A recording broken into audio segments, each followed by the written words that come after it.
Good morning, wrestling fans, and welcome to PWR today for Tuesday morning, July 26th, 2022. The man they call Meathead, the lovely Linda K. Linda, we're coming off of huge. We literally didn't get to all the news that came off of that, 3-day stretch or 2-day stretch of news, but we've got more wrestling to talk about this morning here on Tuesday morning. Good morning, Linda.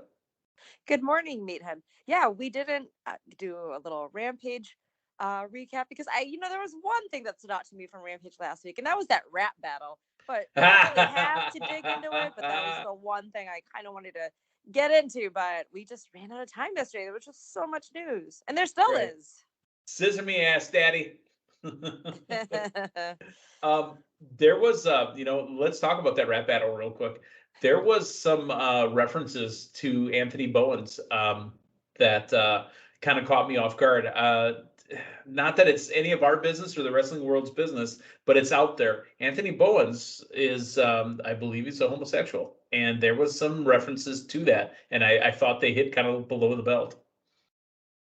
Well, AEW between the Max when Cast's been suspended before, but right that wasn't Max between that said it that time.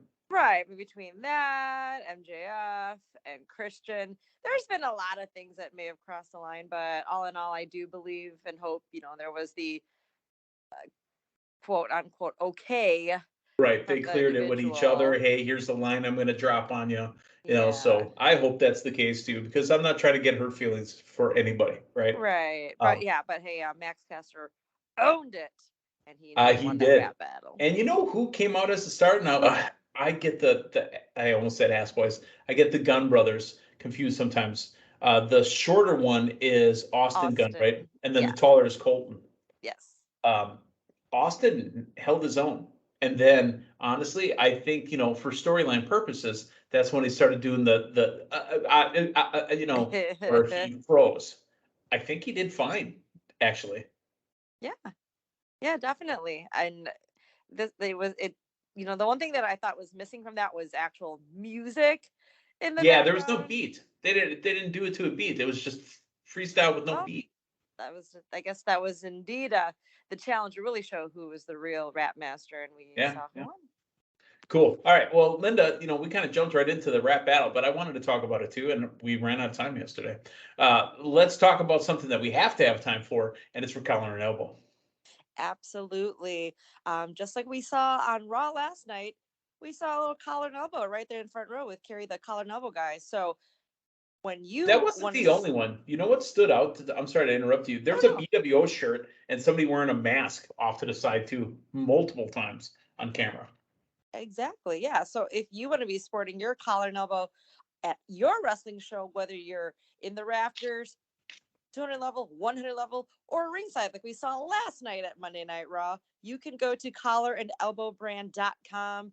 Check out the latest, greatest in wrestling street fashions, and to save a little extra cash, to save 10% off your order anytime, you can use promo code Linda K. That's LINDAKAY. Fantastic. Hey, let's get into the one story I kind of held on that we didn't have time for yesterday, but I still want to bring this up before we get into tomorrow night's Dynamite. A major update on Bryan Danielson's return. He is scheduled for a match tomorrow night against Daniel Garcia. He has been medically cleared to compete. He dropped that news apparently at the San Diego Comic-Con, and that he is good to go and able to perform coming back tomorrow night. That is great to hear. And I know amongst the show, we've talked about since his return, he was just going so hard at it, so right off the bat that we're like, maybe step back a little. So now we just don't want to see him hurt. He's giving us his all. That's awesome to see. I mean, we know what a huge talent Bryan Danielson is, but hearing him returning, I've definitely missed seeing him on my TV each week. So I'm excited to see him returning and getting in on the whole rivalry between these factions, because he was supposed to be in a lot of these marquee matches before getting Remember pulled what out and happened being at the pay per hurt. view? Yeah, remember what happened at the pay per view where it was the JAS against the Pride and Powerful and Eddie Kingston. And Eddie Kingston, that's when Claudio debuted, and there was that friction between the two of them. And then, it was the gasoline that was poured all over Jericho. And then Bryan Danielson, kind of freaked out. So is there a thing between Eddie and Bryan Danielson? I mean, is there something between him and still the Jericho Appreciation Society? Does he go right back into it? And I think he does, especially with a match with Daniel Garcia tomorrow night on Dynamite. Exactly. Fantastic. Hey, there's an update to the head of creative also in WWE. Again, earth-shattering news over the weekend. Vince had stepped away. Triple H has resumed his EVP role, including the head of talent relations. He's now also the head of creative. Literally, this is Triple H's show on the making it work side, along with his wife, Stephanie McMahon, being the co-CEO with Nick Khan. Yes, super stoked when I found that out. And I mean, it just brought back, just memories of when he was on top during this, because, that TV 14 rating is just right around the corner. And I am anticipating that, dare I say, it is titillating my guiltiest pleasures. Oh, my juices are moving. Yes. So hearing Triple H now, from what I understand, fully in charge of creative, or at least head of creative, I'm just excited because, and I even said it to you and Matthew in our own little chat. Say it. I want Suck It back on Monday Night Raw. Now that we have that TV 14 just right around the corner. I don't know when, Meathead, but you don't know when or on who or from who, but you want Suck It, and you want things sucking over and over. To titillate my guiltiest pleasures, yes. My juices are titillated, and they are fluctuating right in my capacitor. So, WWE with a new head of creative, and like I said, and their EVP is back. The one thing I hope Triple H doesn't do, I don't want him anywhere near the ring. Even if he comes in to do a conversation, can he do that from the ramp? Because I just worry for the man's health. That's all I don't want him to have to take a bump. WWE is actually really good with Edge, with Daniel Bryan, and those kind of guys like Shawn Michaels when they were never medically cleared, so they could run their mouth, but they could never be touched. Because wasn't that even a promo when Edge came back? Like Seth Rollins got in his face, he goes, "I'd love to hurt you, but I know I can't touch you because you're not medically cleared. So why don't you get out of my ring, punk ass?" And just Edge had to leave because he wasn't medically cleared. Same used to happen for Daniel Bryan. Same had happened with Shawn Michaels for a while too. So they weren't medically cleared to do anything. So my hope is that Triple H stays away from the ring because it's going to be really, really hard for him to avoid making contact. And resist, yeah.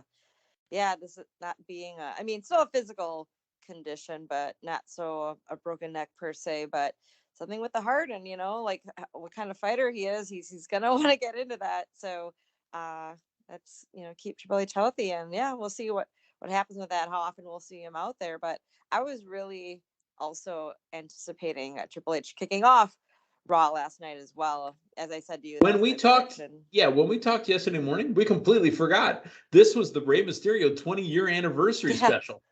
Which was awesome too. Yeah, we completely forgot all about that. But yes, Raw started off last night. I've always liked it when they did these. They started off the show and it was no intro, was no pyro. It was two people fighting, like, right beforehand. Logan Paul calling out The Miz, and they're brawling as the lights come up and the show goes on the air. Your thoughts on the way they started Raw last night? That was cool to see. As you said, it's been quite a while. I couldn't tell you last time we had that on a Raw, but given it being the go home Raw to SummerSlam and just something building more with one of the matches. Had heat to it. It had intensity. Yeah. Which will get killed later on in the night. Yeah, but I was just gonna say, but that was cool to see. And just when you're thinking we get the pan of the audience, instead we're getting some action in the ring.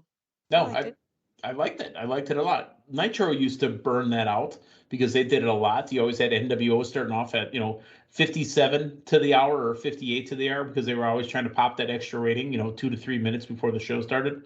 But no, WWE didn't do that often, but I really liked the way they did it last night, and I thought it went over well. It was, again, for WWE, it's very unique, and it gets you right off the bat. Then, once that's cleared out, it's the bloodline. Remember, it's Madison Square Garden. It's a 20-year anniversary, so there really is no brand split anymore. Here comes the bloodline. It's Roman Reigns, and it's the Usos. And this promo seemed to have gone on forever. I didn't say it was bad. It just went forever. You know what came to mind was also this was the place where Brock bled, where Roman made Brock bleed. Yep, on the ring steps that they put in the ring. That wasn't mentioned though, which was okay because it really wasn't so much about Brock. I mean, well, I take that back. We had Paul Heyman doing most of the talking, as Roman said he didn't feel like talking much. So we got similar. You brought up Randy Couture as title reign and Brock Lesnar killing that. So yeah. So it was reminiscent to a recent promo that Paul Heyman was doing. But hey, we need that reminder. We wanted to hear that crowd reaction because you had.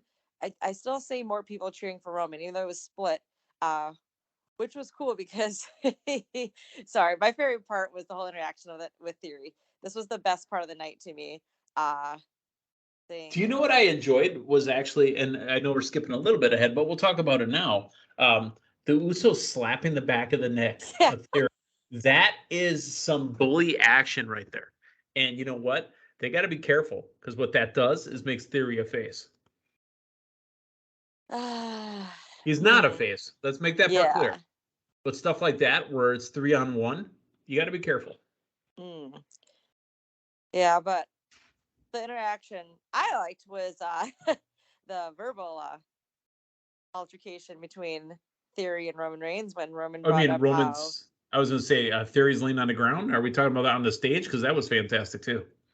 No, when Roman said, "Your daddy ain't here no more." Who's your daddy? Yeah, and that was just, I think, just a little wink to Vince being gone. Yeah, right. But also, even the guys just like having to pause and laugh too. Anytime you see that come through, I always just pop huge. Roman did pause for a second because he's like, they said, "Who's your daddy?" Yeah. New York came. We'll get to it in a second. I want to talk about the ring setup and the building setup of Raw last night as well, but. New York came to play, pun intended, by the way, and they looked amazing. They sounded amazing, and the Madison Square Garden crowd was really into everything that was going on all night. So I guess what I want to point out is that, yes, we started off with the little brawl at the beginning, which was cool. Then we get to the bloodline. Then we get the Theory. Then we get to Theory after a commercial break, and he starts talking. And finally, we get a match. Oh, look, it's Drew McIntyre. Finally a match. Do you know how long that was? That was damn near a half hour of that.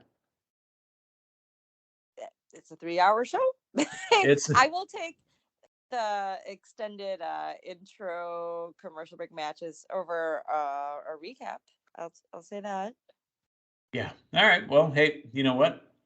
We did get it. It was a little bit different. It's better than what we were getting. Remember, we would have that superstar intro. They'd get their music, then they'd go to commercial, they'd come back, go to a promo in the background or in the backstage or whatever. Then that person's still in the ring. They might go to another commercial, come back, and then we have the match. That whole 35-minute sprawling gap at about 9:30 at night. On the Central, 10:30 on the East. Just filling that last hour. I was okay with it. They need more. They got to have more. Finally, we get the match. It's Drew McIntyre versus Theory. And you know what? This was not a bad match.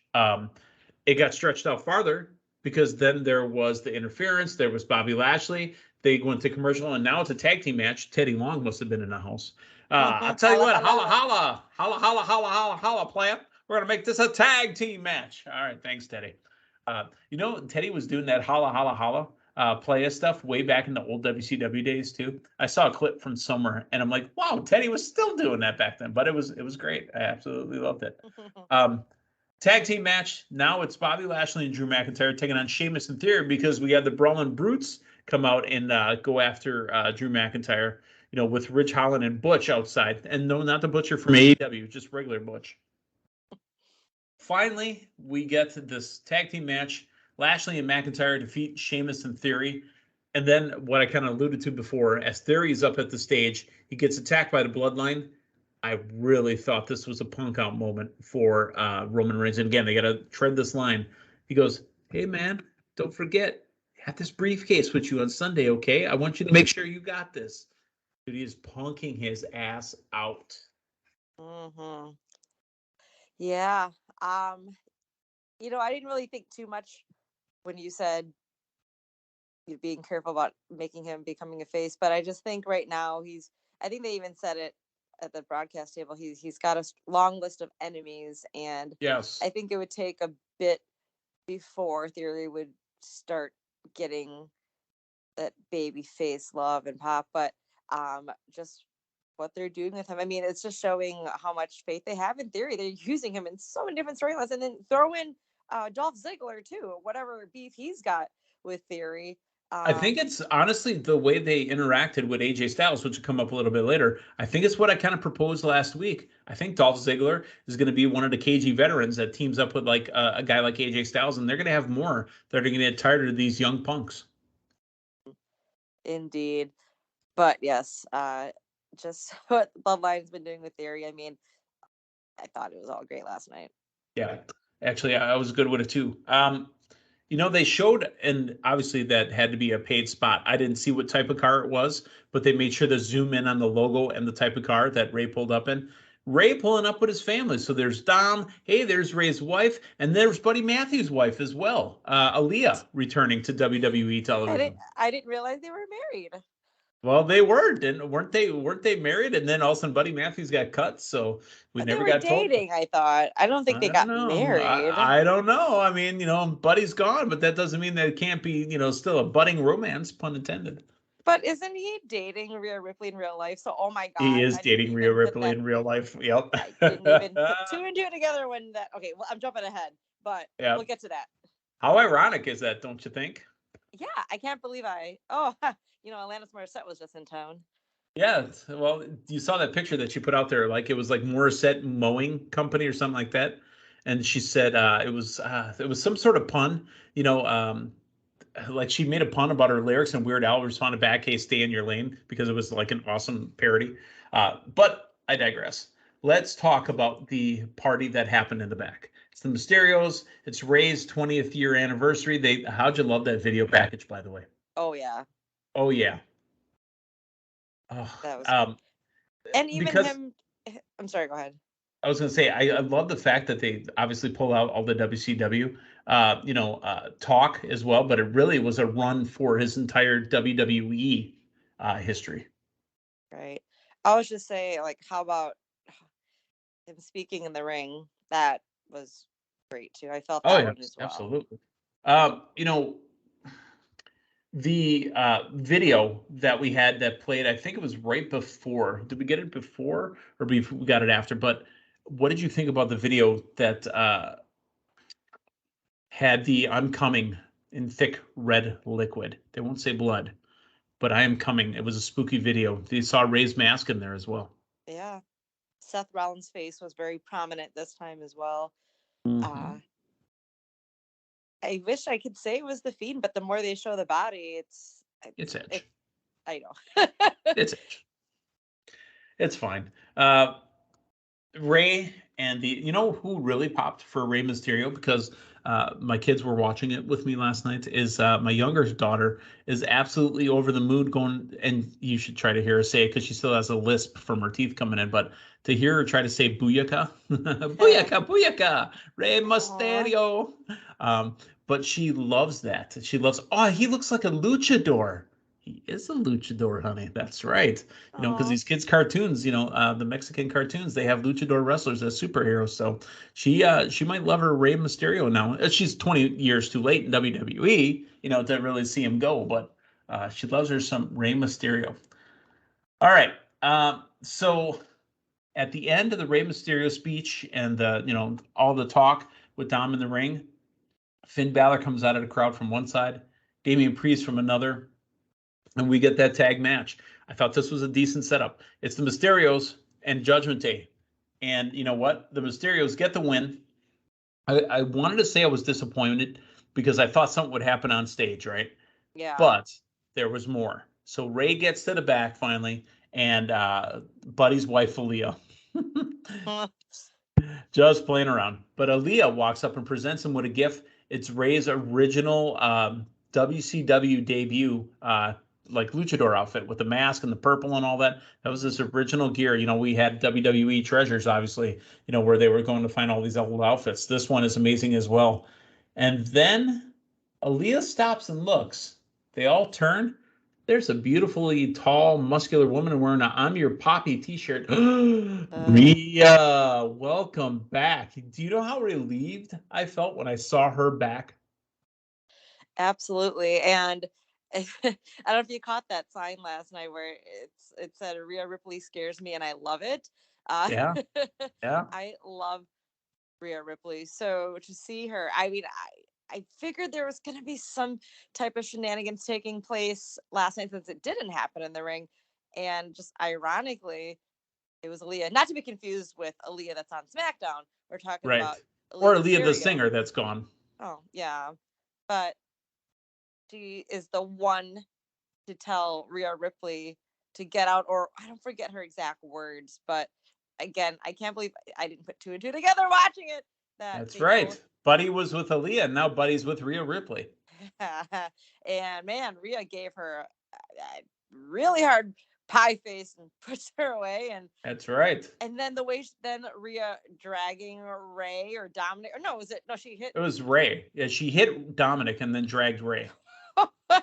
Wow. They dragged him down the hallway. Yeah, I was thinking like, I hope that hallway's clean. I don't want any scuffs, some bacteria going in the back of that into Rey, but yeah. But and then him going tell through me, that table. I think Judgment Day just got shot back up to the moon again. With Rhea being there, it put him back. I really thought they'd been making Judgment Day strong. I know it's strong just for Edge, but with Rhea coming back, I thought they got even stronger, especially with the table bomb for Rey Mysterio.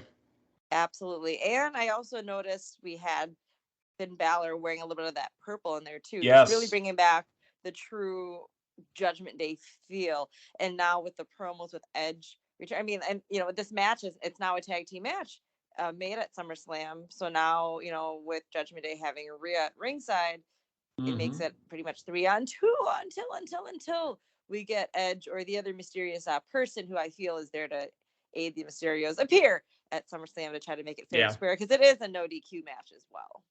Yep. All right. So, you know what? We've got Bianca Belair and Becky Lynch. The story that they're telling us is this 1-year match in the making. Becky Lynch wants to bring it back. And obviously they want to, kind of have a rematch from last year's SummerSlam. And they start brawling as well. I like the heated brawling right before a pay-per-view like that. I really enjoy it. Yeah. Yeah, definitely. I mean, we've seen lots of interaction between the two of them. And we'll get some things here back and forth. But as of late, it's been a mix of some of the other ladies that it really hasn't been as much one-on-one bantering or one-on-one physicality. And we definitely got that last night. I mean, she yanked Bianca with the braid, and you can see it start to come out a bit. And then the way Bianca had Becky onto the announce table, it was great. I'm hoping for a match longer than 26 seconds this year. I'm hoping so as well. Hey, let me ask you, have you ever been impulsive? Not in that way. No, if you're me, I don't know what the hell's going on with this. So he's back now, and I know that he would whip my ass, right? But Logan Paul has a very punchable face. Comes off as a douchebag. And it's just, I don't know if I'm supposed to cheer for this guy or root against this guy, because I know what it is with The Miz. We're supposed to root against The Miz, right? Yeah. But I can't help not to root for The Miz, because this dude just needs to be hit hard. And somebody yell booyaka when you do it. Booyaka right in the mouth.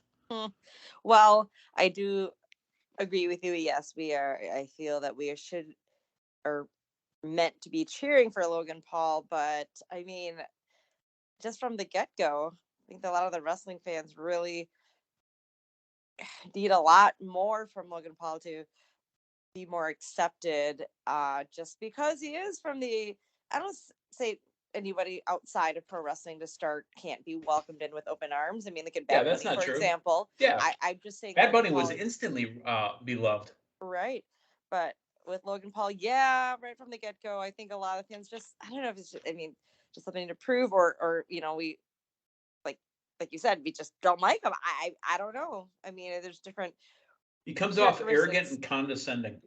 Yeah, so he should just be that heel. He's already getting the boos. But and with Miz, yeah, he's the heel, but everybody, you love the Miz no matter what. I mean, you meaning the IWC in general. Right. We love the Miz. So I thought it was cool bringing Maurice out. How about those pumps? She looked smoking hot, but then I kept Raw on after it went off the air, and I watched her blow her seat out of her jumpsuit or whatever it was, and I saw the crack of her butt because she blew out her clothes. So that it already killed it for me anyway. Oh, well, it was just again, I'm going to say kabuki-ish though. That whole segment, it was just. It was. It's awful, and I'm waiting for. You know what? That's why the tag teaming of Miz and Logan Paul was so perfect, because they were both douchey, and now they have two douchey guys go against each other. I just don't care. I really don't. And the WWE is banking on this for a major, because the WWE will always have like a huge, I won't say hard on, but will always have a huge soft spot in their Boner? heart. Oh, Boner, sure. I mean, if you want to talk about a wrench, flesh muscle, whatever you want to talk about. What I'm saying is they always got a big thing for a cross celebrity, because they yeah. think that they're going to get somebody else from another genre to come and watch WWE. The Especially balls, it being SummerSlam.